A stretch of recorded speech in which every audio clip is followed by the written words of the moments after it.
people that, that are not Okay. here. Yeah. Okay. So let's do it. It's actually truly a great pleasure to host Veronica Guerrieri today. She is a great macroeconomist and an expert in monetary policy. And as we are very fond of saying in Turkish, the timing is conspicuous. We've been talking about monetary policy all day today for the wrong reasons. And now, at least it is time to talk about the pleasures of research on monetary policy. So it's a seminar like any other seminar that is 90 minutes. We heckle. The floor is yours. Go ahead. Thanks a lot, Rafat, for inviting me. And thanks everybody for being here. And please, you told me interrupt me as we go to ask any question, or if you see any question, I will, you tell me and I'll stop. So this is a paper joined with Guido Lorenzoni, Ludwig Straub, and Ivan Werning. And it was prepared for the Jackson Hole Symposium this summer. This summer in August. So just to give you the context of where we started here, from thinking about monetary policy in the context of the current economic situation, well, the debate at the time this summer and lately in general has been we have seen increasing inflation not only in the US but actually all over the world. There was their latest economic outlook from the IMF that was released last week, and it shows pattern on inflation that are increasing. Now, what's behind this increase in inflation? There are like many different feature of the environment that may explain this increase in inflation. For sure, we have seen an increase in commodity prices. We have seen an increase in oil price, an increase in food, especially in countries where there is more insecurity of food. And so this is one component. In fact, if you split core inflation from regular inflation, you see that regular inflation has increased much more than core inflation that take energy and food price out from the picture. Another important driver behind this increase in inflation has been supply chain disruption. And this starts to be more linked to the current type of economic shock that hit the economy, which is the pandemic. So there are different indexes that have been created to show what has been the evolution of the disruption of the supply chains, mainly measured with a delay time in the supply of intermediate goods to production. And you can see that if you look at this data, you see a bump in supply chain disruption at the onset of the pandemic, of course, because of the pandemic outbreak and all the government regulation and shutdown policies in some countries that were producing intermediate goods for other countries. And of course, this creates disruption in the chain. Then things kind of improved with all the campaign of starting a vaccination campaign and behave the pattern of the pandemic, the fact that the pandemic was the first wave of the pandemic was improving. But then if you look at the last 6 months or so, you see that there has been a new increase in supply chain disruption exactly at the time where inflation started to rise. Where is this coming from? Well, of course, there has been a lot of intermediate goods producer that have kind of scaled down during the pandemic because of the macroeconomic effect of the pandemic and the reduction in demand and the reduction in production. So there has been a big scale down in many activities, but now as things are improving and demand starts catching up, especially in some sectors, then this create demand for and some sectors simply and some industries simply are having a hard time to pump up the production, and so this create this supply chain disruption and delays. Microchip, we know, is one of the sector. Container for shipping is another. These are clearly and most probably like temporary factors in the effect on inflation, because one would think that now with time we can they can scale up and things are gonna get back to normal. So commodity price, supply chain disruption. What is the other main source behind the increase of inflation? Well, the interesting thing is, well, there has been, the pandemic has been a shock that hit the economy in a very heterogeneous way, both at the beginning, but also during now the recovery.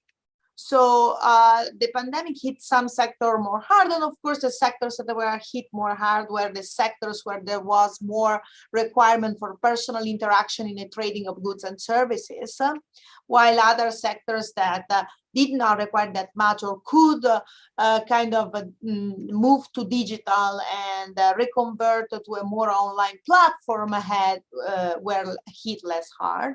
And so is during the recovery. During the recovery, sectors that are booming up are the ones that actually in general kind of reconverted themselves and trying to use more heavily smart work and digital platform. Although, of course, we are going back a little bit to in-person activity too, but there has been some scar in this change in the structure of production. And the thing is that the demand has piled up now that things got better with the pandemic. And so, but you see there are some sectors that are still struggling and where inflation is still low, and some other where you have this big increase in demand, where actually you have supply chain disruptions because the supplier don't even make it to catch up with the demand, and you see a lot of inflation in these sectors. So if you're going to show the data, we don't have to answer this now. But actually, I don't know what inflation is now in the sectors where inflation is low. I mean, so is low inflation still, zero, or even in the low inflation sectors, do we have, 4% inflation? Okay, I would say that I don't know. I could look at the data. I don't have the data right now today, and that's definitely an important question. My overview of the data that I don't have right now is that actually still inflation in some sectors is still way below 4% or 2%, at least in the US. Okay. If you think about the airline sectors, for example, there has been wage cut all over Europe in the airline sectors, which is an effect of the fact that prices are going down, are still very, very low. Now, this is up to a couple of weeks ago. Now we'll see if the easing of some of the traveling restriction and so forth are going to have some effect. But for now, I think there are some sectors with inflation way below target still. Okay. Yeah. And so with this picture in mind, I guess one of the questions that has been debated is inflation something that we believe that the inflationary pressure that we see right now are something that we believe are more temporary, or is something that we should worry about for the future, for self-fulfilling higher inflationary pressure that can unravel. And I mean, in the US, and I just heard in Turkey too, I guess the position of the central bank is that these are still temporary effect on inflation, and so we should not worry too much about the inflation at this point, because there are still we are still way below, not way below, but we are still below target and definitely below trend relatively to the period previous the pandemic shock. And so, I mean, we are still in the US, the monetary policy has still been kind of cautious in moving to an increasing interest rate. Is this like a good response or not? I mean, this is I mean, of course, we should keep an eye on data about expectation inflation. And if you look at the IMF report, it seems that the data on inflation expectations are reassuring, in the sense that it seems that for now there are no a spiral of expectation of inflation going up for the US at least. And it seems that the predictions of the IMF are that inflation should go back to pre-pandemic level by mid-2022, sorry. So the picture and the prediction we have so far seems reassuring. Of course, this doesn't mean that we shouldn't keep a close eye to inflation expectation and make sure that inflation doesn't go out of control. So what I'm gonna do in this paper, how do I contribute to this debate about inflation? So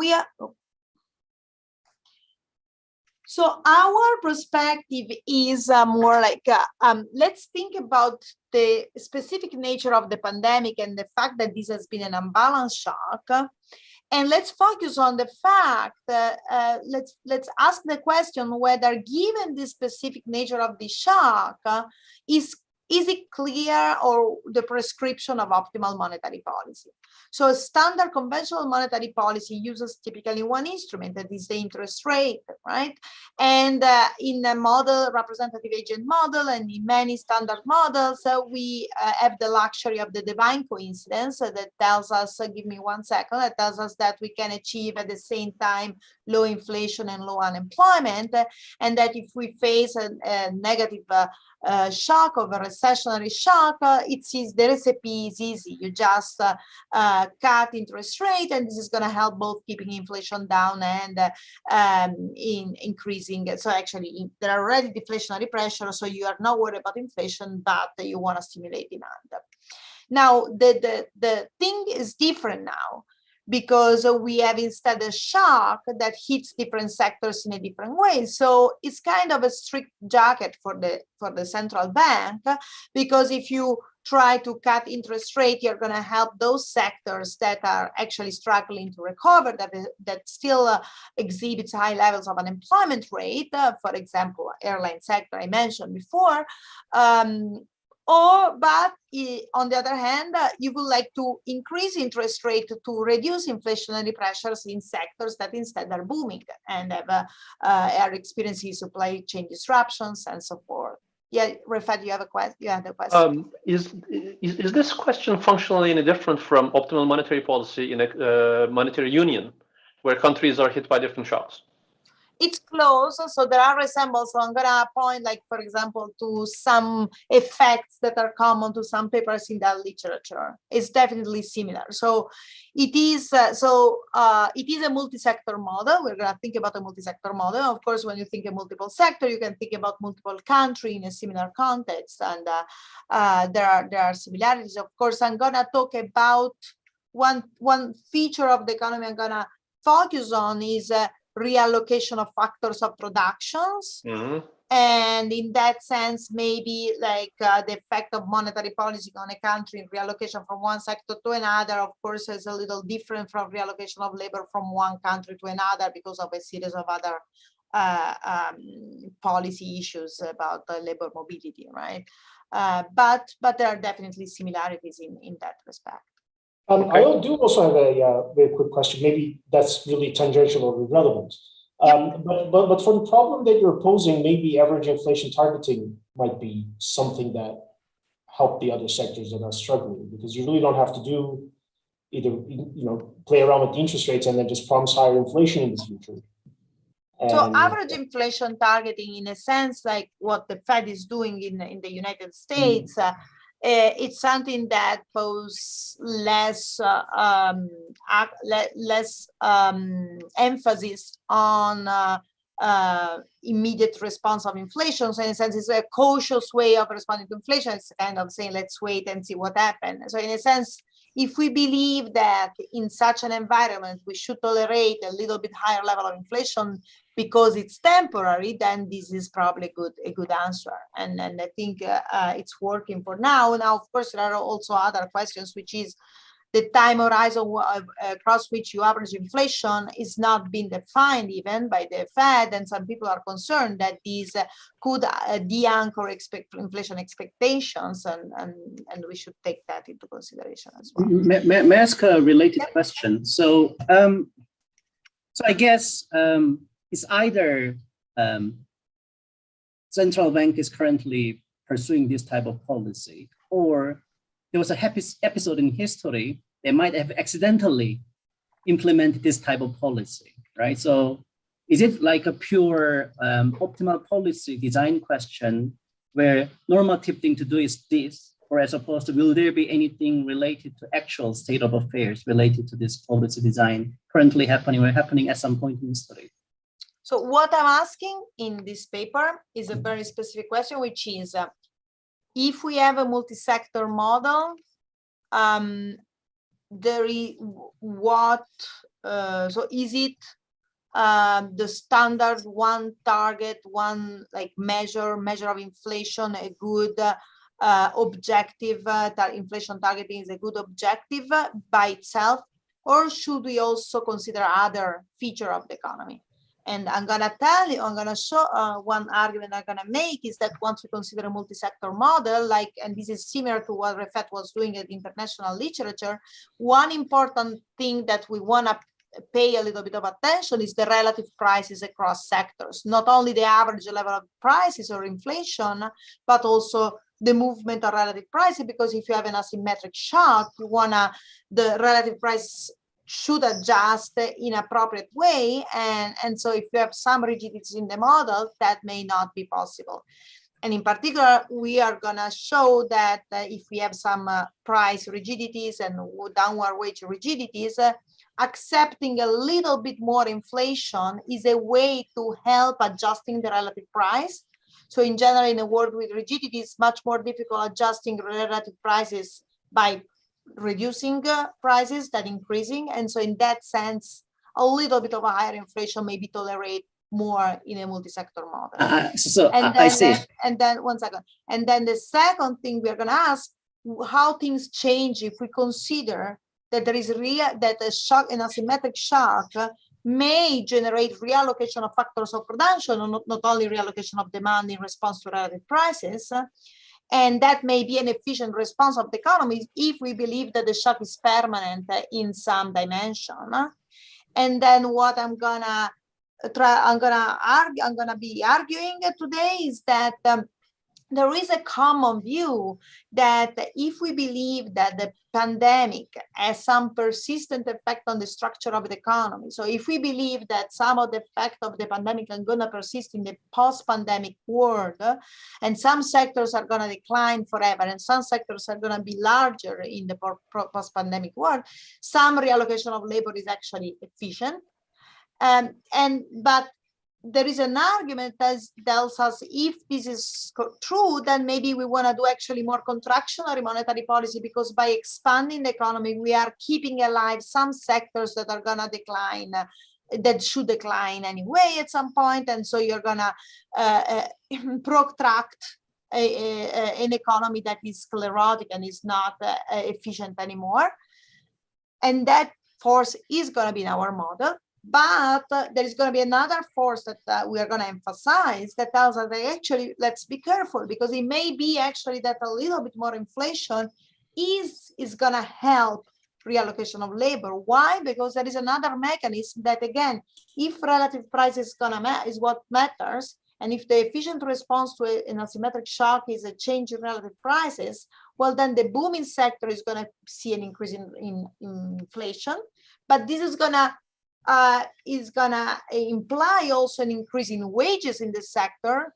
And so if there are downward wage rigidities in the other sector, this means that there is going to be an increase in relative wages of the booming sector, which is going to incentivize labor reallocation from the declining sector to the booming sectors. May I ask a question? Yeah, let me finish this and then you ask all the questions you want. So what is the interesting thing is to understand what are the economic feature of the model of the economy, what are the feature of the economy that tells us in which world we are. Is it expansionary monetary policy or contractionary monetary policy that is going to help reallocation? And I'm going to try to shed some light on what are the important key factors in there. And of course, then it becomes an empirical question, which I don't address in this paper. Yes. What about fiscal policy? Sorry, Sang. No, please go ahead. Yeah, thank you. And So, Veronica, what about fiscal policy? Here, I mean, I understand what you are doing, and it's a very intuitive and thought-provoking exercise. But it's kind of, you are kind of replacing, trying to mimic the fiscal policy, because the first best would be to use the tax or subsidies in order to address this reallocation problem. And when you are trying to do it with monetary policy, that is kind of the second best, and you are also probably reducing the incentives for the fiscal policy to do that. And absolutely. Yeah. So absolutely. So I totally agree with you. In fact, I mean, me and the same set of co-authors have another paper on COVID where instead we are emphasized that the efficient response to an asymmetric shock is actually fiscal transfers, targeted transfers, and monetary policy is, although it helps in the direction of course, reducing the low demand, is not helping to increase insurance, and so in a sense, like fiscal policy is the best response. But and so I don't want you to take this paper as saying monetary policy should be the tool that is used to respond to this shock to help this reallocation of labor.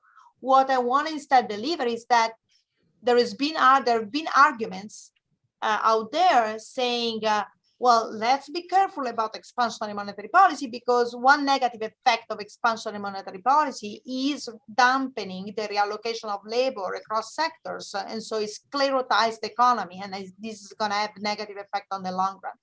And what we want to emphasize is that let's be careful.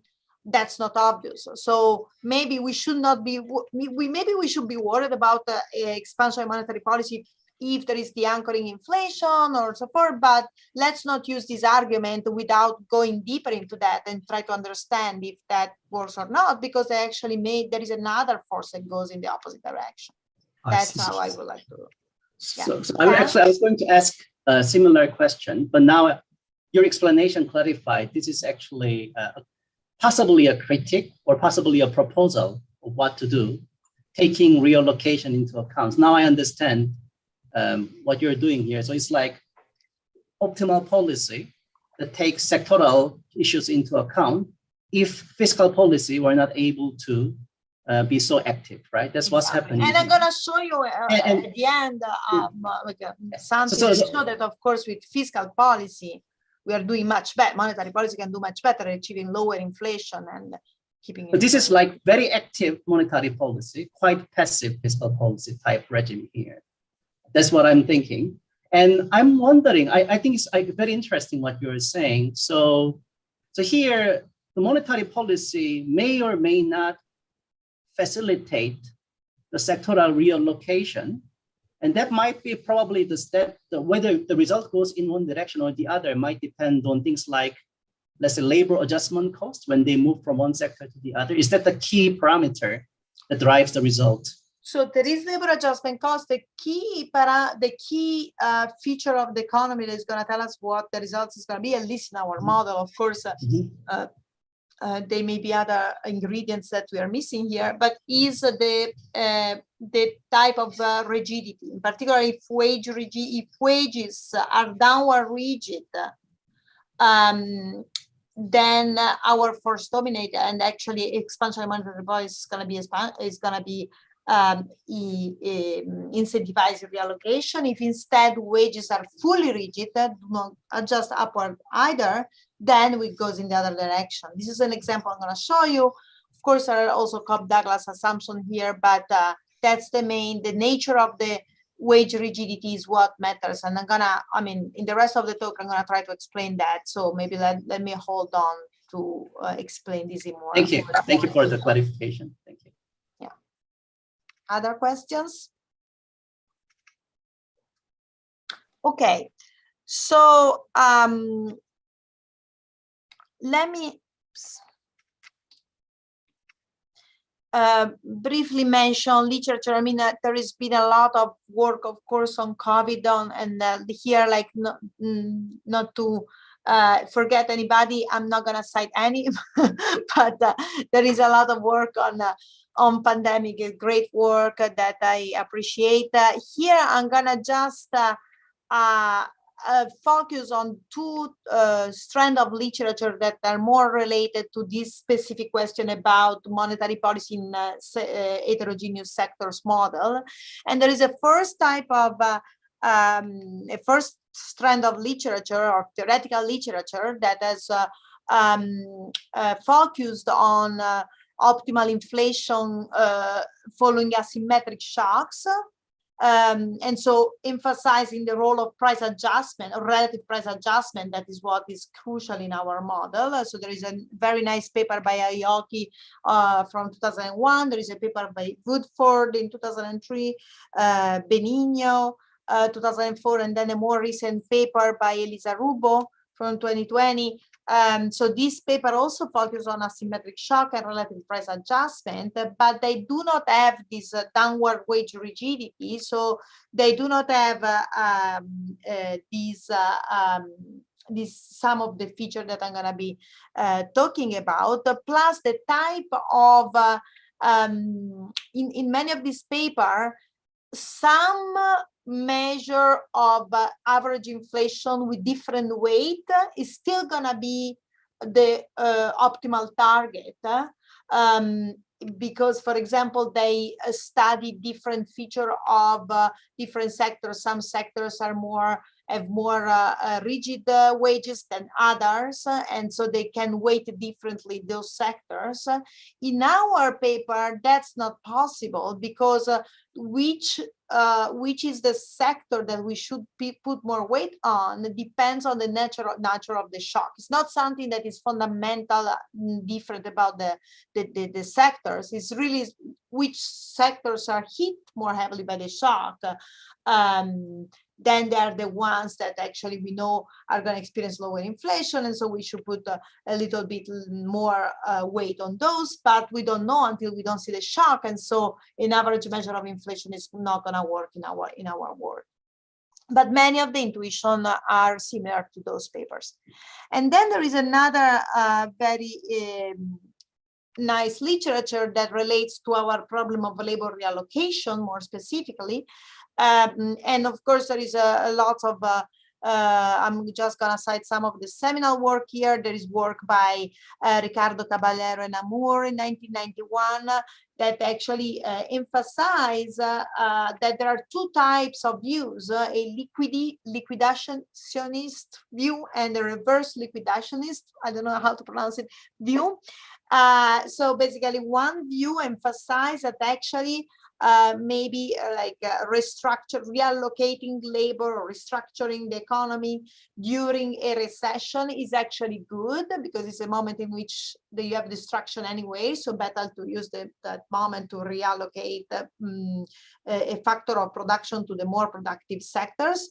The other view instead emphasizes that actually it's better to do it in an expansion, because you have more room to operate, because in a recession you are already in a tight constraint. And we are, in a sense, our work is going to be closer to a reverse liquidationist view, where it actually the deep recession is probably not the best moment to reallocate, but as you recover, that is going to be the right moment. Davis and Altenwager and Shu have also a paper related to that.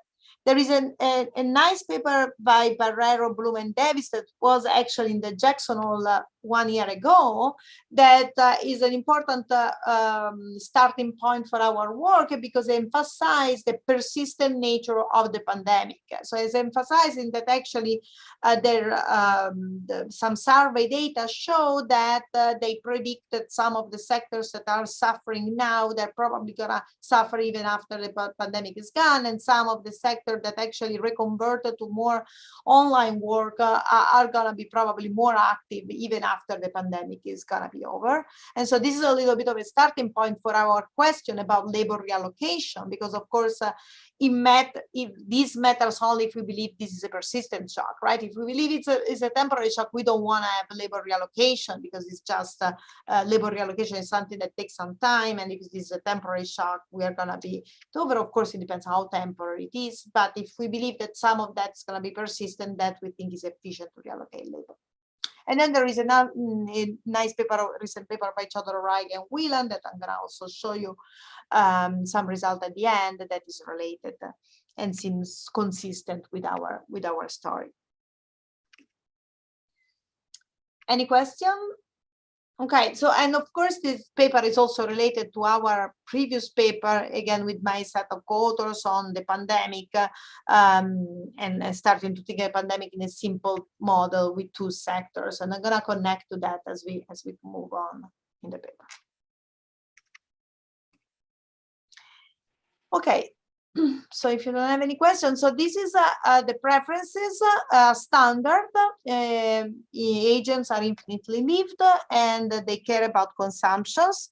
There are two sectors for simplicity. This is as in our previous paper, we think at sector A as a sector that has been hit more heavily by the pandemic, the sector that require more personal interaction, and then sector B as a sector that does not require as much personal interaction. You can think about sector A as airline sector, and sector B as professional services or business services. You can also think about sector A and sector B as a subsector of the economy or subsegment of the labor market.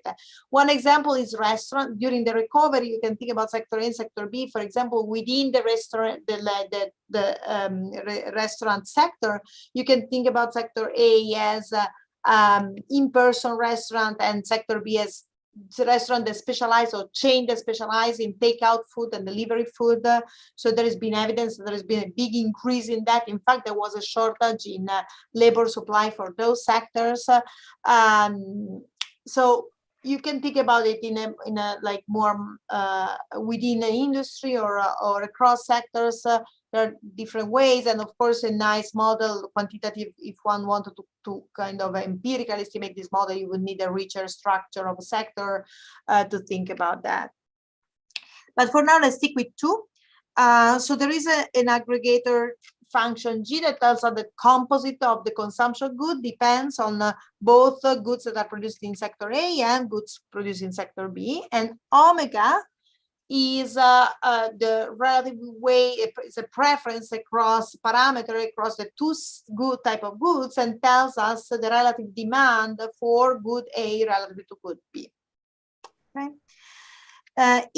So one example that I'm gonna use for some of the results that I'm gonna show you later is a Cobb-Douglas specification, and you can have CT equal to CA T to the 1 minus omega and CBT to the omega, for example, okay, omega T. Okay, this is one specific specification. But the general results do not depend on that. So each sector good is a CES composite of a continuum of varieties that are produced with monopolistic competition and the elasticity of substitution epsilon among them. Okay. This is kind of standard. Each variety is, so I indicates the variety and J is, oops, A or B is the sector. Okay. So each variety is produced using linear technology, using only labor. So there is no capital for simplicity. And for now, let's stick to the assumption that labor is immobile. And so there is a share, so there is a continuum of measure 1 of agent and a share NA of the agent that are specialized in sector A, and a share NB of agents that are specialized in sector B, and they cannot move across sectors. And then I'm gonna relax this assumption in a little bit, okay? what are the assumptions on rigidities? I mentioned that the key ingredients of our model is going to be some form of nominal rigidity. So we are going to have two types of rigidity in the model. We are going to have some like form of price rigidity, and that is going to be necessary, and we're going to do it a la Rothenberg. I'm going to show you that later in price setting, and that is going to be necessary to have some cost of, this is our way of introducing some cost of inflation. But then we want to also introduce the fact that demand shock generates a drop in output, and so for that we are going to introduce a downward wage rigidity. Okay, so, and this is similar to in our previous paper on COVID, that we didn't have the price rigidity if prices were flexible, because we didn't focus on monetary policy and the cost of inflation, but we had the same downward wage rigidity. And so the notion of equilibrium is non-Varroja. Notion of equilibrium is gonna require that the wages at time t in sector J are going to be always non-smaller than the wages in the same sector the previous period, and the LJT is going to be always smaller or equal but not bigger than NJ. Okay, so this is the and at least one of these inequality holding strictly. Okay, so what does it mean? It means that if wages are rigid, so if wages are the same as the previous period because there is a pressure downward in demand, then it means that there is unemployment. It means that the supply of labor is smaller than the demand. So L is the supply of labor and NJ is the demand for labor. Okay, so if LJT is smaller than NJ, and NJ is fixed, right, because it's NA and NB, then the probability of finding a job is going to be determined by rationing, pure randomly. And so rho JT is going to be the probability of finding a job, which is how many people are looking for a job divided by how many jobs are available. So what happens in the other direction? If wages going down, wages are flexible, so wages are going to adjust, and LJ is going to be always equal to NJ. Okay. There is going to be always full employment, but wages can go up if there is more demand. So it's almost like Walrasian on the way up, and then search and matching on the way down. Exactly, it's variation on the way up and search and matching on the way down. In a very simple way, search and matching, right? Like very standardized way. So how about price setting?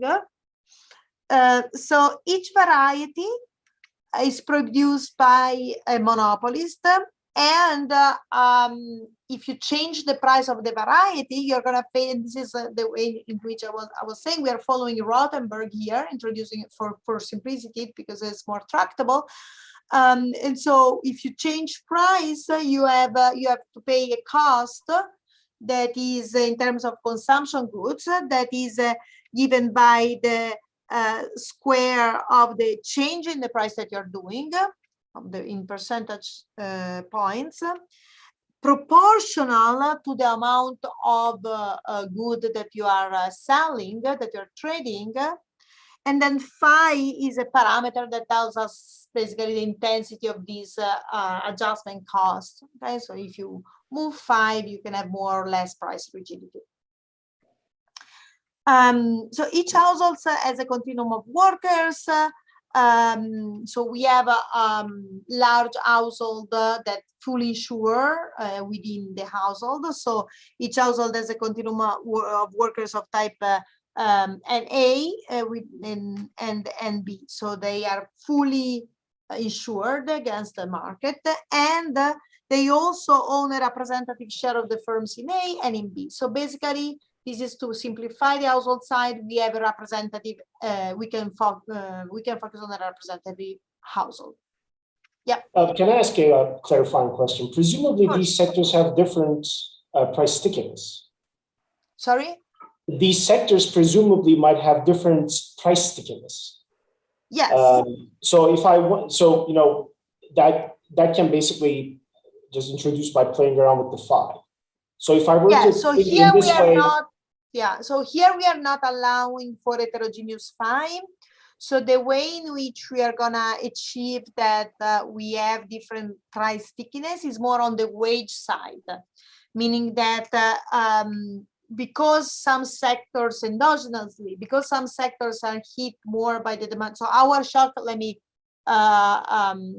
say upfront is going to be a shock to preference, to omega. So relative demand for A good and B good. So because some sector is going to see a drop in demand, then there's going to be less there is going to be unemployment because wages cannot go down to adjust. And so there you're going to have rigid wages.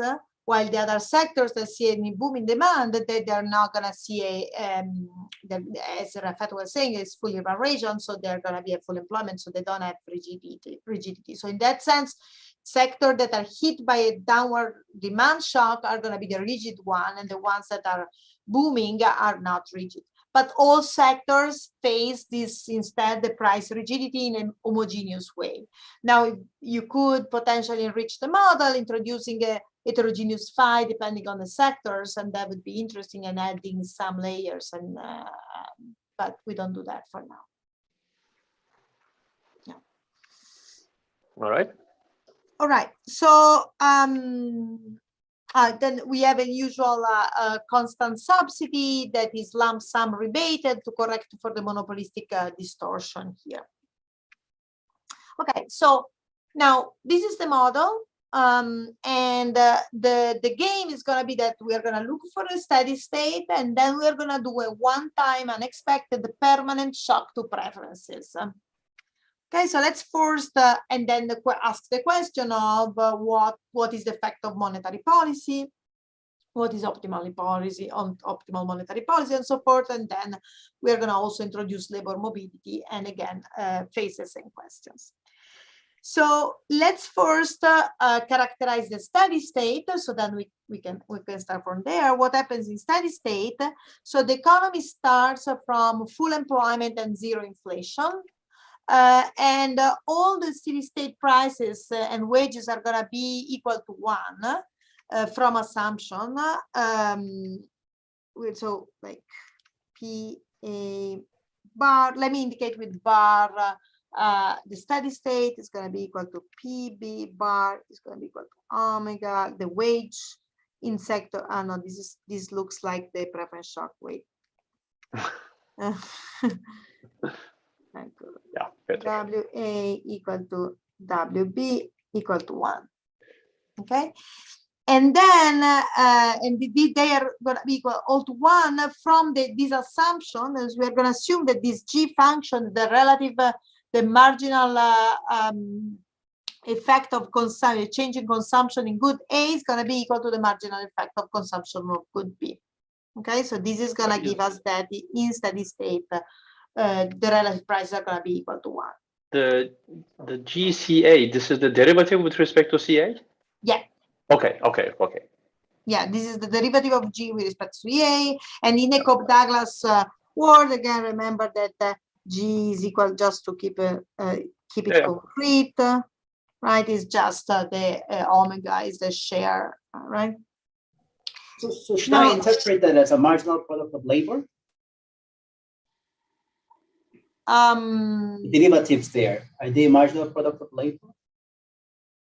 No. That's not the marginal product of labor. That's the marginal contribution of consumption of one sector goods to the composite, to the utility, to the composite consumption.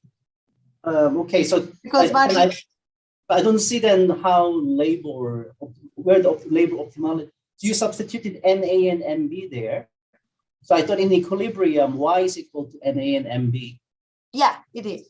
So I thought that was the marginal product of labor in reduced form. So it's not. Of the general like composite good Y, you're saying. Yeah, composite good Y. I thought that was marginal product. Yeah, I mean I'm interpreting this as a composite good in consumption, but if you want to think about it as a production side, you could interpret it that way. Yeah, so that's why it's all equal to 1. It makes sense. Right, thank you. Yeah. And so the shock, the exercise we're going to do is imagine that there is a unexpected permanent increase in omega, so that now everybody really, I mean, you love good B much more than good A relatively to the steady state. So you really wanna, I don't know, for example, car sector versus airlines, you really decide to travel more by car rather than by plane, and so you change the share of your composite good, and this is gonna be there forever from T, so omega T plus 1 is gonna be omega T plus 2, and so on, and they're gonna be all equal to the new one, the new omega.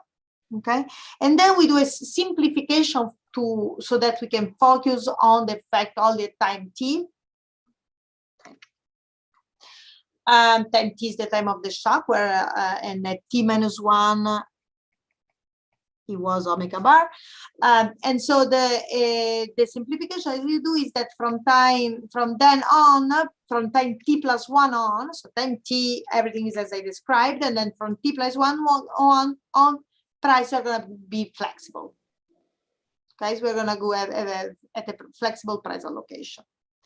So then we are going to really focus on the effect of monetary policy and everything at time T.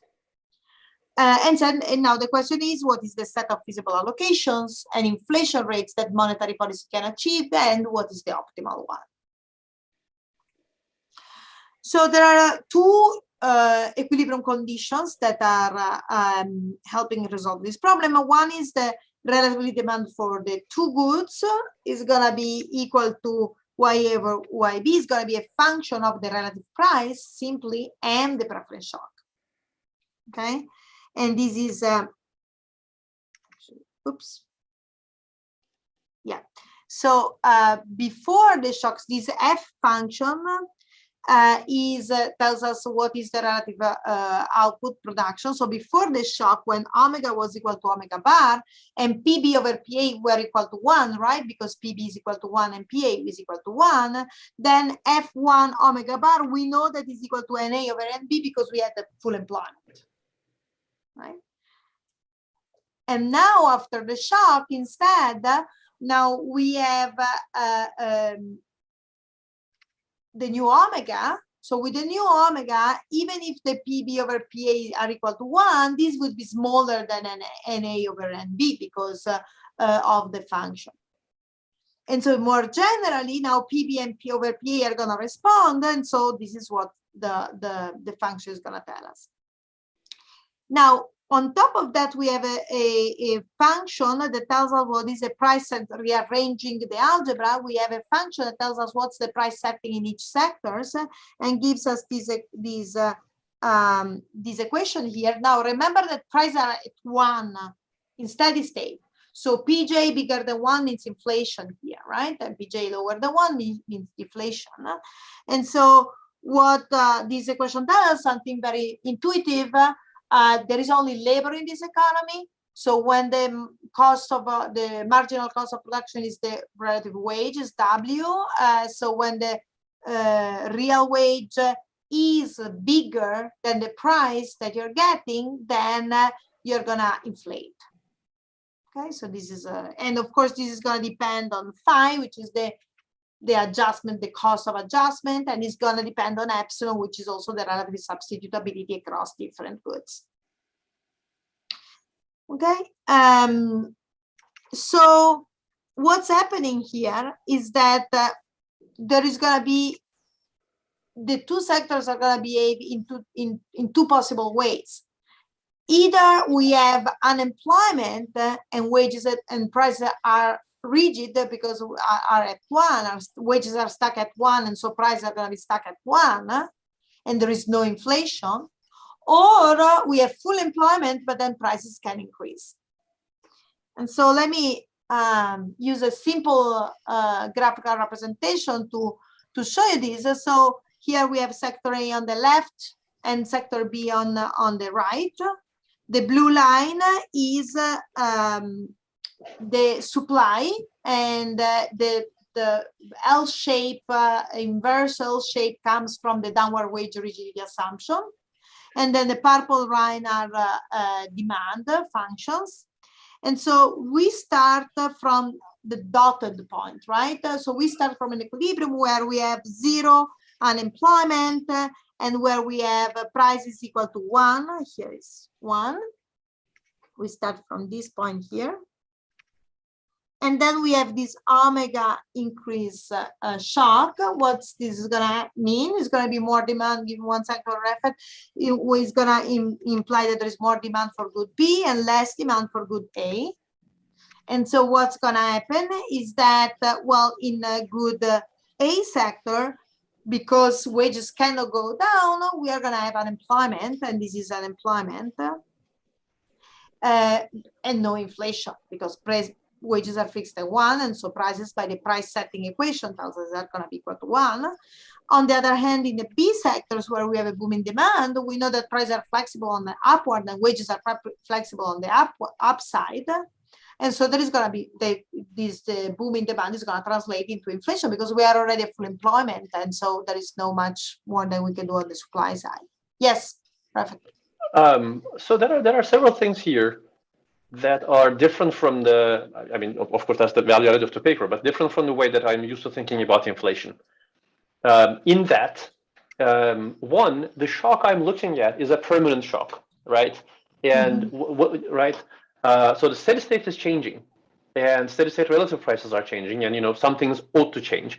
And the only thing that's temporary is prices cannot change quickly enough, right? That at T, prices don't go to their flexible price levels. Now, I guess what I'm finding, help me with this. So Mark Watson and Ricardo Reis had a series of papers actually, and Ricardo worked a lot on these things, maybe 10 years ago or so, maybe AJ Macro, where they were going at, you're going at this inflation thing all wrong. There are actually 2 separate kinds of inflations. One is, I don't remember what they called it, but something like the fundamental value of money, which is what really inflation is, the vector that moves all of the vector of prices together. And then there are all these relative price changes that you should not be putting weight on. That really isn't inflation. It really is something real in the world that is changing, right? So your impulse is, I no longer like steak. I only like meatballs from today to kingdom come. And then if you ask me, okay, in what sense am I troubled by the inflation that's resulting of this? It's not very clear that there is any inflation in a deep sense here, right? Sure, I'm going to measure some prices changing, but this isn't the value of money changing the way we want to think about inflation, right? It really is, yeah. Yeah, so absolutely. So that's very good, because I think that's exactly the core of the I mean, what we learn from here, or what we are trying to learn here. So okay, first of all, let me say that technically the way in which we are gonna do this is that it's a permanent shock to omega, but then as I said before, like from T+1 we are going to back to flexible prices right away. So we kind of kill all the interesting dynamics of inflation, or how fast, or how you go back to that. So we're focusing more on the impact. So you're absolutely right that here we are saying the relative price really is something that matters, and you're saying this is something more real rather than the standard notion of inflation that we are thinking of when we think about monetary policy. But the kind of the way in which I'm thinking about it is that true, like, so here, if you have a flexible price economy, and you have a change in preference, then what's going to happen is just because like meatball more than steak right now, from now on, then the prices are going to adjust forever, and that's it, right? And you're not going to have overall more inflation. It's just that the relative prices are going to respond, so that demand is going to reallocate in the efficient way, given some constraint on the supply side. Of course, then if you let the supply to respond, that's another issue. Here, the tricky thing is that And the observation from the real world is that how do you see this adjustment in relative price? And the idea is that we believe that looking at empirical evidence on the wage adjusting and so forth, the work by Eric Hurst and Iscotter, work by Hazel, Jonathan Hazel and Iscotter and LSC, they show that wage rigidity's downward is much more relevant than wage rigidity upward. And so we are saying in general, it's much more difficult to adjust relative price. To adjust relative price could be that both prices go down, could be both prices go up, could be that one go up, one goes down, right? We just find it difficult to have adjustment in relative price with prices going down because wages are going to take a while longer to adjust. And so the only way you can have adjustment of prices in the short run is by allowing a little bit of inflation, basically. Exactly because you have this downward rigidity. So the only way in future is just increasing at different speed, or at least they can stay constant, the one in A, but yeah, you have to increase the one in B. You could do the same by decreasing both and having deflation, but not in this world because you have downward rigidity. Basically. You could have an adjustment just by having wages in mid-pole going down, but that's— So this is, I apologize, this is, the wages here are nominal wages, no? Yeah. And that's the thing that is downwards sticky. And that's why some average inflation is going to offset that inefficiency. Okay. Yeah. So that's okay. So how do we think about monetary policy? We are going to parameterize monetary policy by total nominal spending at time t. So again, we are going to do a very simple, in a simple way. M is going to be nominal spending in good A plus nominal spending in good B. Okay, and we could microfound that this is one-to-one with a change in interest rate in broad class of models. So we are going to take this M increases expansion in monetary policy.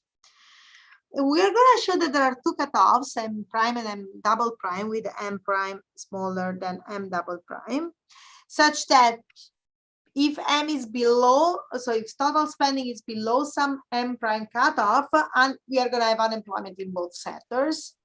If M is above some M double prime, we are going to have inflation in both sectors. And if M is in between this intermediate range, then we are going to have unemployment in one sector and inflation in the other sector.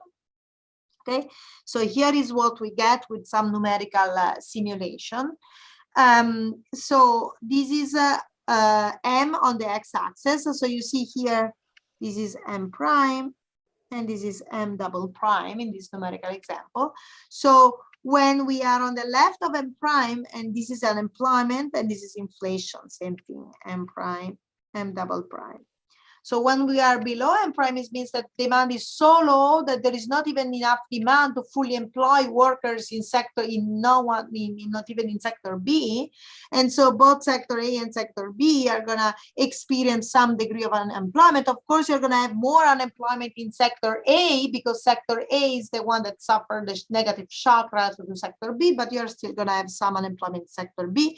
And you're gonna have, as a result, zero inflation because we are at the downward rigidity part. What is the cost of inflation in this model?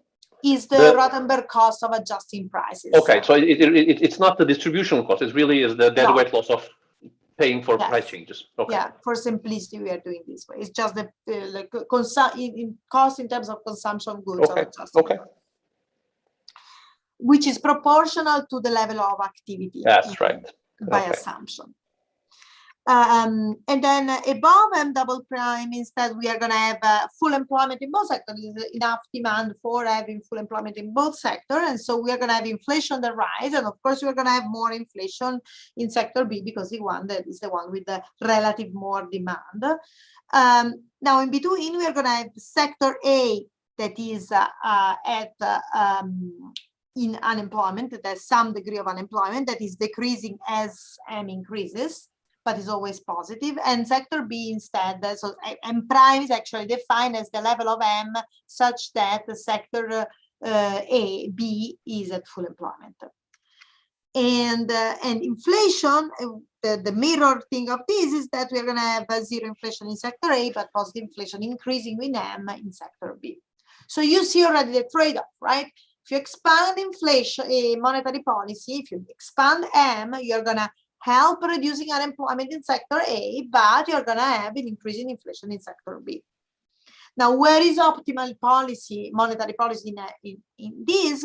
Well, it's never going to be below M prime, because we know that if we increase M, we are going to keep inflation at 0 and decreasing unemployment in both sectors. So it must be optimal always to increase M when we are to the left of M prime. When we are to the right of M double prime, it's always going to be optimal to decrease M, to do contractionary monetary policy, because we have inflation in both sectors and full employment already. So the only effect of decreasing M is going to be reducing inflation, which is positive because we have the cost of inflation. So optimally, monetary policy must be in between M prime and M double prime. In this specific example, is an interior solution. So here we are plotting welfare, so consumption, and this is the level of monetary policy that is optimal.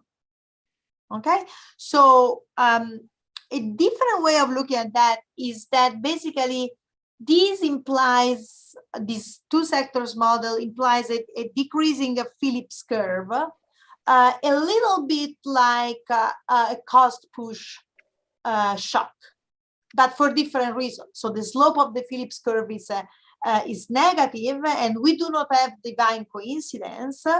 Okay, so so if the shock was symmetric, then we would have like this would be the Phillips curve, and we could reach 0, 0, and we would have divine coincidence. But because the shock is asymmetric, so then we cannot reach 0, 0 anymore, and we're gonna have this blue Phillips curve. Now, why, I mean, it is different from standard, because typically the slope in a representative agent model where you have a cost push type of shock that makes the Phillips curve downward sloping, like the reasons, what's behind the slope of the curve comes from the marginal cost of producing, basically. Okay, and the response of the production function parameters. Here, the slope of the Phillips curve does not depend on that. It depends on the degree of substitutability between the two sectors. So it's really about the fact that if you accept a little bit of higher inflation, you need to accept a little bit higher inflation overall to reduce unemployment in sector B. And the inflation you're going to accept is going to be, in sector A. And the inflation that you're going to accept is going to be in sector B. So it's really the trade-off is across sectors rather than within a sector, like because of the change of marginal cost. Okay, so this is what we get. Now, again, connecting to the previous literature, this is related to the papers that I cited before. I'll give it for the Benigno. We add the relative price distortion to the quadratic term. In general, these results, and also Rubo as a general results of this type, is that if you put the right weights on different sectors, then you're going to get an optimal inflation target. And here it doesn't work. And it doesn't work exactly because of this nonlinearity that depends on the way in which the shock hits. Okay, so which shock, like for example, the Woodford paper was highlighting that if you have two sectors with two, okay, so that's it for the no mobility. Now let's going into this discussion about what about when we allow, so when you have an asymmetric shock, typically so far we have focused on the fact that relative price movements are important because they're going to reallocate demand among the two sectors to respond to the asymmetric shock in preferences. Another way to kind of respond to the shock in an efficient way is not only reallocating demand, but also, and relative prices are going to matter for that too, reallocate factors of production. And of course, here we don't have capital, so what I'm talking about is labor reallocation. Now, what's happening with labor reallocation? So if we allow workers to move, and it's going to be at a cost, and we can do some comparative static with the cost of moving workers. If we allow workers to move, but there is going to be some endogenous response to this shock that actually is going to help. It's going to mitigate the effect of the asymmetric shock. So think about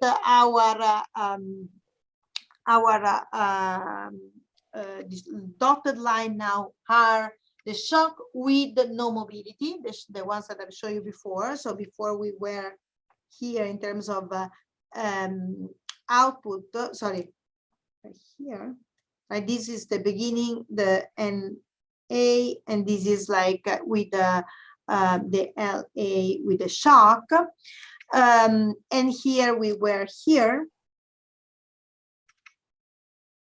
And now what's going to happen is that if you have mobility, if relative prices move, because prices in B increases, right, what's going to happen is that some workers are going to move from A, and it's going to be easier to find a job in B because in A, you have rationing, and then some workers are going to move from A to B. And so the question is, what's gonna be, how this is gonna affect things? Well, it's good because it's gonna reduce unemployment in A, because if the workers move, then it's gonna be easier for the other workers that are left there to find a job. And it's gonna actually also dampen inflation in B because it's increasing supply. And so this is gonna move the supply to the right and obtaining a lower level of inflation. But in the aggregate, I will still see some inflation, and it's going to be efficient. Yeah, but it's going to be efficient inflation. I mean, yes, in a sense, it would be constrained efficient, given that there is downward rigidity in sector A. Yeah. So that would be. But actually, hold on 1 second.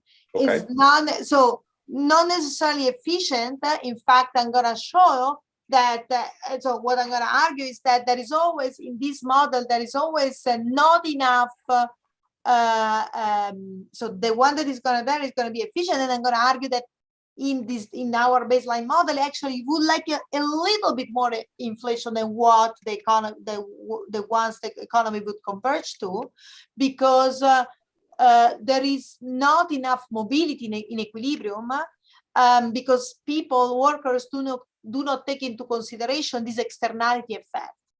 So workers do not take into consideration the fact that they're gonna, for example, if you move from A to B, they're gonna improve the probability of finding a job for the other workers in A. And they don't take into consideration the fact that by moving to B, they're gonna help the inflation to go down because of that. So in a sense, in equilibrium, there is some reallocation that helps going in the right direction, but there is not enough.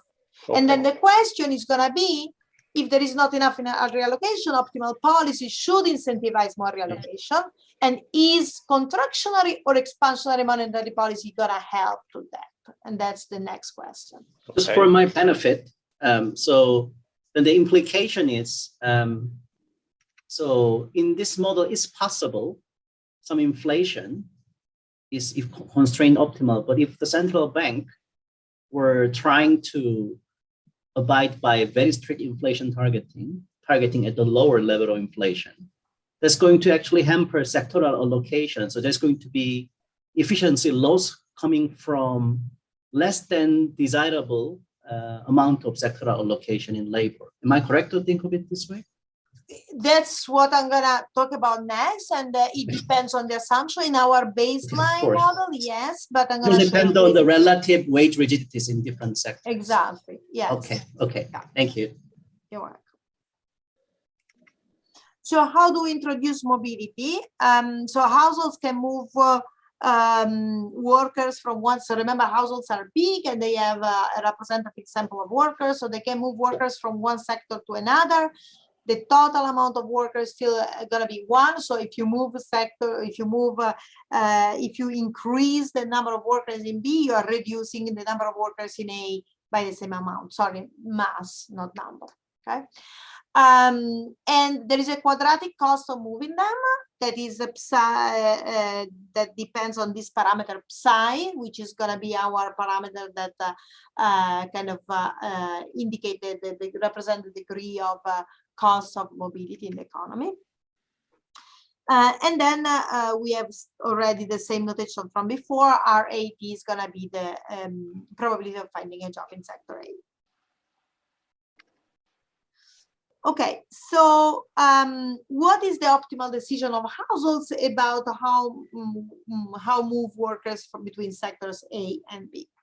This is households optimality for certain condition, rearrange, I mean, not even rearranged, I think here, which tells us that the cost of moving households to sector B must be, the marginal cost must be equal to the marginal benefit. What's the benefit of moving a worker from A to B? Well, it's the kind of gain in income that you're gonna get, which depends what is that the worker would earn in sector B in expected terms is the real wage in sector B times the probability of finding a job in sector B. And the expected income in sector A is the probability of finding a job in sector A times the real wage in sector A.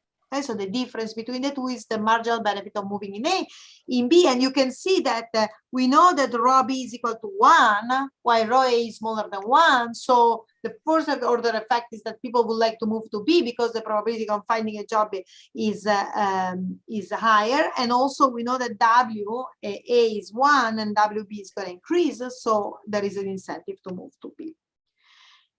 Plus, there is another advantage of benefit from moving a worker from A to B today, which is that you don't have to move it tomorrow, right? Because this is a permanent shop, right? So at some point you want to reallocate workers, and you discount with their interest rate, and then you have the cost that you would have tomorrow. And if we, I mean, rearrange this expression, and we are going to assume, for simplicity, that from time t plus 1 on, not only we don't have any rigidity in prices, but we don't have any rigidity in mobility either. So the cost, the marginal cost of moving psi is going to go to 0, phi is going to go to 0. So we have also not this marginal cost tomorrow. So for simplicity, in the baseline, we are going to have that this is the optimality condition. The marginal cost needs to be equal to the marginal benefit from the income that the workers are going to get in B relatively to A. Okay. Now, how do we define optimal monetary policy now? Well, now we have a value function, and we are going to choose M.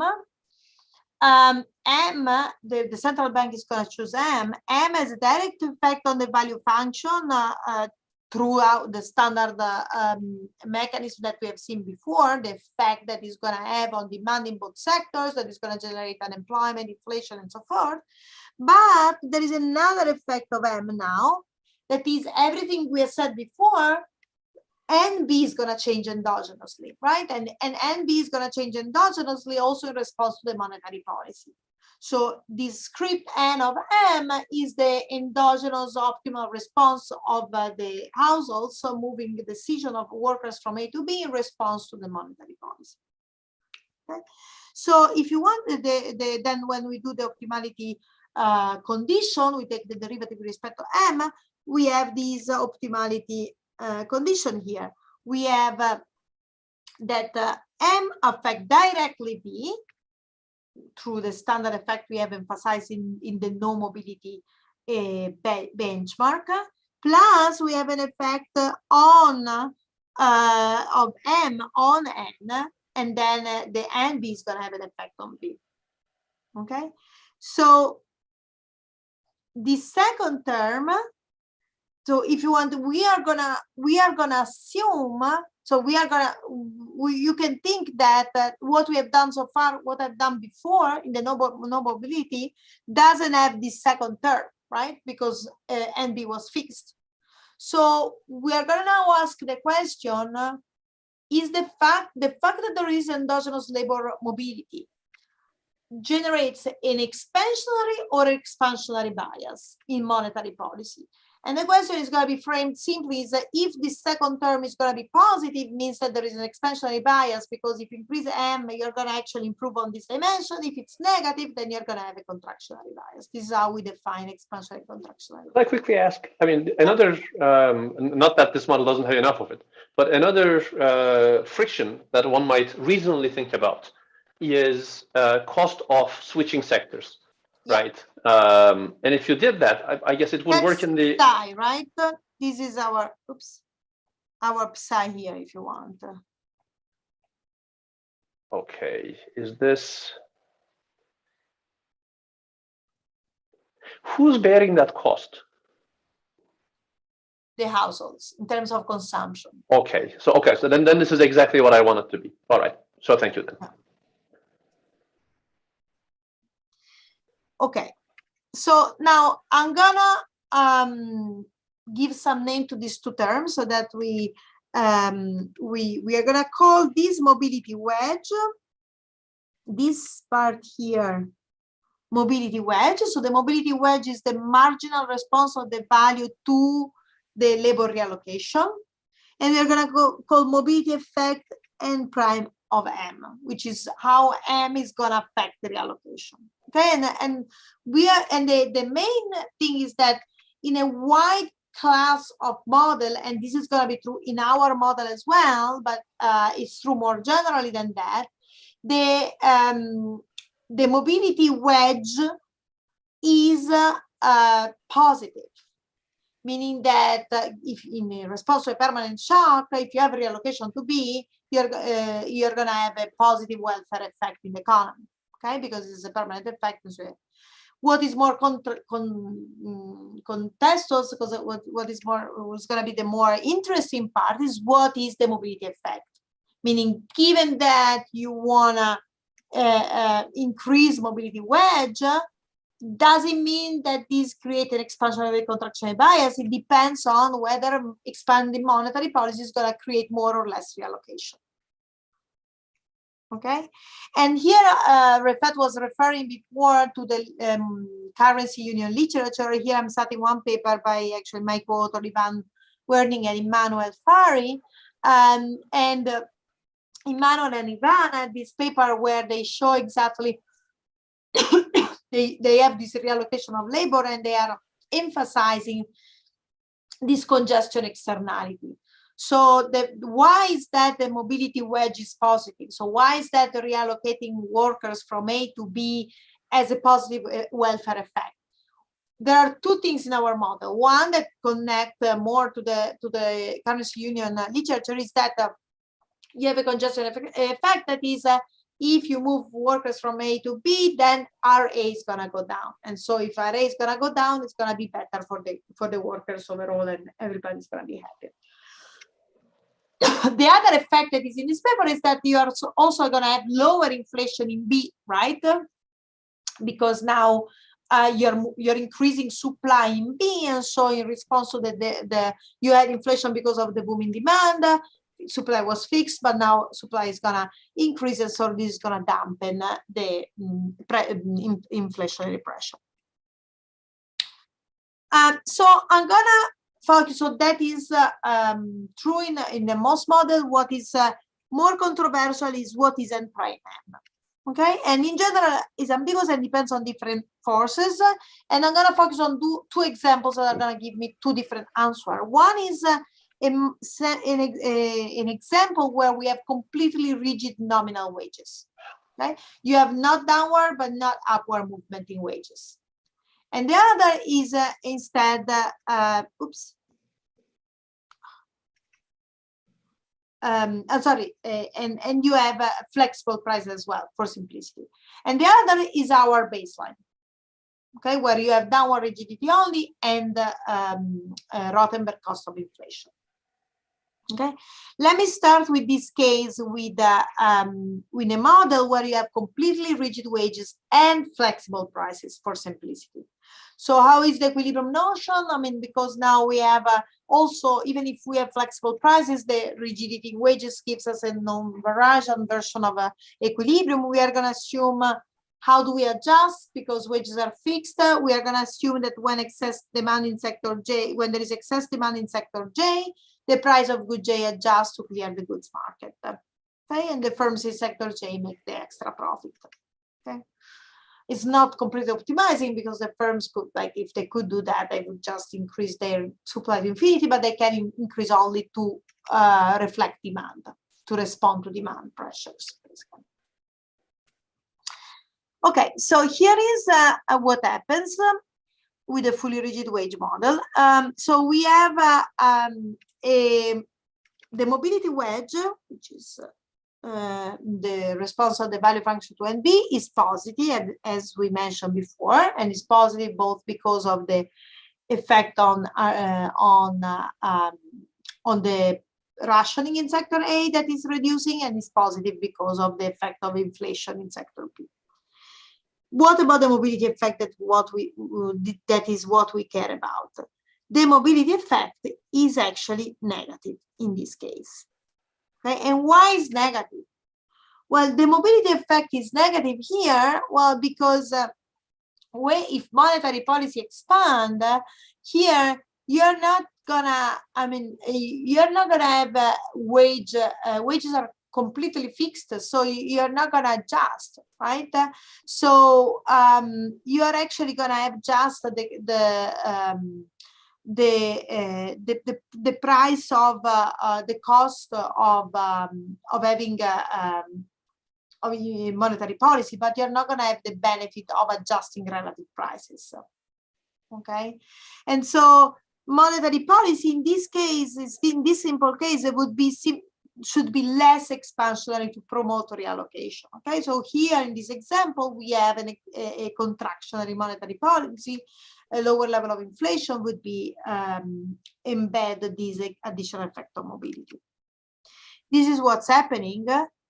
Now here I'm showing only the intermediate range of M. So this is already M prime and this is M double prime. In the intermediate range of M, where we have action, okay, where optimal policy is gonna be, we are gonna have always reallocation that decreases as M increases. Okay, and we are going to have that unemployment goes down and inflation goes up, in A goes down and inflation in B goes up. This is still the same as before for the same reasons as before. But on the top of that, we have reallocation. And so welfare, this is going to be welfare, and welfare is going to be achieved for a lower level of M than before. Okay. Now, what happened, and I have 7 minutes, so let me rush into this final result. So what happens when instead we have back our baseline model where we have downward wage rigidity and the cost of adjusting prices? So this is the response of V2 and B, which is still positive. We have 3 effects now. We have an externality in price setting, which I mentioned before. We have an externality through the Rothenberg adjustment cost proportional to output, because now we know that the Rothenberg cost is proportional to output. So if we have a boom in sector B, we are going to have a higher cost of inflation in sector B. But this higher cost of inflation is always dominated in this model whenever epsilon is bigger than 2, that is the empirically relevant parameter space, by the first effect here, that is the externality in price setting, the fact that if you move to B, you're actually dampening inflation overall, right? So there are these 2 effects. If people move to B, there is going to be more supply, less inflation, but the cost of inflation is higher because you have more, anyway, you have more output. The second effect is dominated. Overall, you have a positive effect there. And then Veronica, you have I'm going to embarrass myself, but I'll ask this. I see the math, but I missed the economics here. Why is the elasticity of substitution within sector between goods relevant here? Why is that epsilon a relevant quantity in because in there? remember, because we are looking at we have this is the supply, and this is sector B, right? This is demand and this is supply. And the question here is now, if we are moving workers to B, right, the supply is gonna increase, right, because we have more employment. And now the question is, what's the effect on inflation, right, that we said is a positive effect, externality. So how much is like this change depends on the slope on the demand, and the slope of the demand depends on the elasticity of substitution between the okay, so this is still sticky prices, or is it? Oh, not sticky, but these are still monopolistic competitive, and that's why. Yes, this is back to our baseline model. Right. Okay. Yes. Okay, and then we have the congestion effect externality that is the same as before. So that is good. Our mobility wedge is still positive. Now, what's the mobility effect? This is the more interesting part, right? So why I anticipated to you before, in our baseline model, actually expansionary monetary policy is gonna incentivize the reallocation of labor. And now if you look at the optimality condition for reallocation, now we have two forces, right? On the one hand, congestion makes expansionary policy reduce mobility, because you have that if you have expansionary monetary policy, this is reducing unemployment. So this is in sector A, this is increasing the probability of finding a job in sector A. So this is reducing the marginal benefit, and it's going to reduce it of moving to B because it's easier to find a job in A. So this is the standard idea that we had also before, that if you stimulate sector A, you're gonna reduce unemployment in sector A, and so you're gonna dampen the reallocation, reduce the incentive for workers to reallocate. But on the other hand, what's happening here is that you have an effect on relative wages now. Before now, in the sticky wage, fixed rigid wage model, because wages were one in all sector, but now wage in A is still one, but wage in B is increasing. And because wage in B is increasing, actually, so it may be that the first effect dominates, right? Both the first term and the second term are increasing. And in our model, the first effect always dominates because of the Cobb-Douglas assumption, of course, but in our model, the first effect dominates. So the relative wage effect dominates the fact that workers are going to find a higher wage in B, incentivize more reallocation. And because we know that it's optimal to have more reallocation in the model, then there is an expansionary bias monetary policy in this model. We can see that in our graph. So here is reallocation. The difference with before is simply that now reallocation is increasing in M instead of decreasing in M. Okay, the picture for unemployment and inflation is the same. And what is the last panel here is welfare. And what is interesting is what is this dashed line I'm showing. So first of all, this is the optimum. Okay, and you see that now it's higher than with no mobility. And then before. And so what is the dashed line? The dashed line is an experiment where the central bank choose optimal monetary policy without taking into consideration the endogenous response of reallocation. So fixing NB, but fixing NB at the level that optimal monetary policy would imply. So the two lines coincide exactly at the optimal monetary policy. Okay, so not at the initial one, but at the new level that's implied by monetary policy. But if they don't take into consideration the response, you can see that the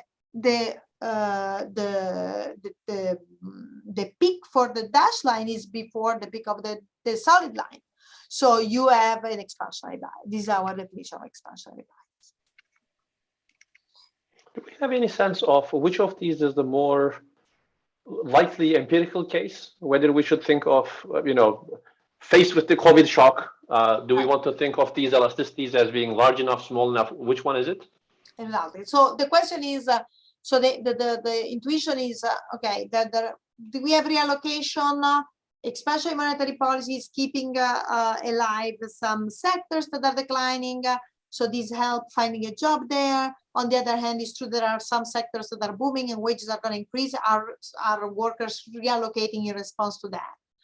So we should look at the data on wages in sectors, and I guess that's the important question. We haven't addressed that, but the interesting thing that we think monetary policy should look at, to answer this question is, are wages in booming sectors actually responding quite a bit in a way that they're going to attracting workers from sector A or not? This is there is some evidence of reallocation of workers from sector that are declining to sector that are booming. There is talking to practitioner or people, you see a lot of that. For example, it's harder to find a restaurant worker now because some low-skilled people just reallocated to other sectors. For example, like Amazon delivery packages or things like that, and so. There is some of that is gonna for sure respond to some prices, but by how much and quantitatively what? So there is some of that effect, but to understand how quantitatively, which one quantitatively is more relevant, of course, is an empirical interesting question. And I think the point of our paper is exactly pointing in the direction of thinking. This is like an interesting to look at to understand the role of inflation in this. Okay. Okay, so I'm out of time. Let me just say that one thing about the Phillips curve, like if you think about the Phillips curve now with mobility, you have an income, something like an income effect in the sense the Phillips curve is pushed down. So the red one is the one before with no mobility, and now you push it down because you have the fact we said that mobility somehow dampen this trade-off because it helps already smooth, like some reallocation helps reducing inflation in B and reducing unemployment in A. So you have this income effect, but you also have a kind of a substitute, something like a substitution effect in the sense that the slope of the Phillips curve actually is now flatter, because now what's happening now, you are even willing to accept a little bit more inflation because for a given reduction in unemployment, because this is going to actually on top of that incentivize labor reallocation.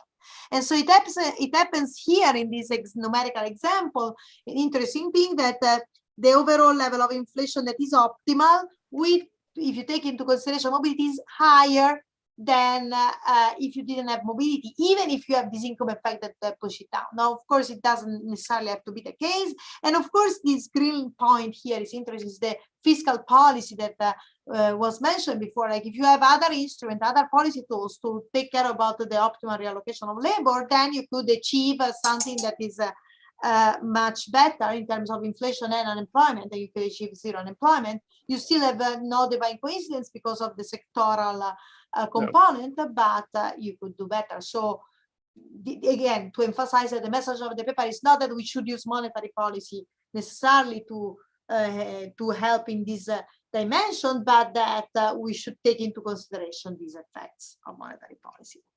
And I don't have more time, so I think this is focus on labor reallocation is interesting, and empirical is important to think about relative price movement and wage movement to understand what are the effective response to monetary policy.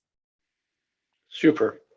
Well, sorry for going over. All right. So we have a chat question quickly.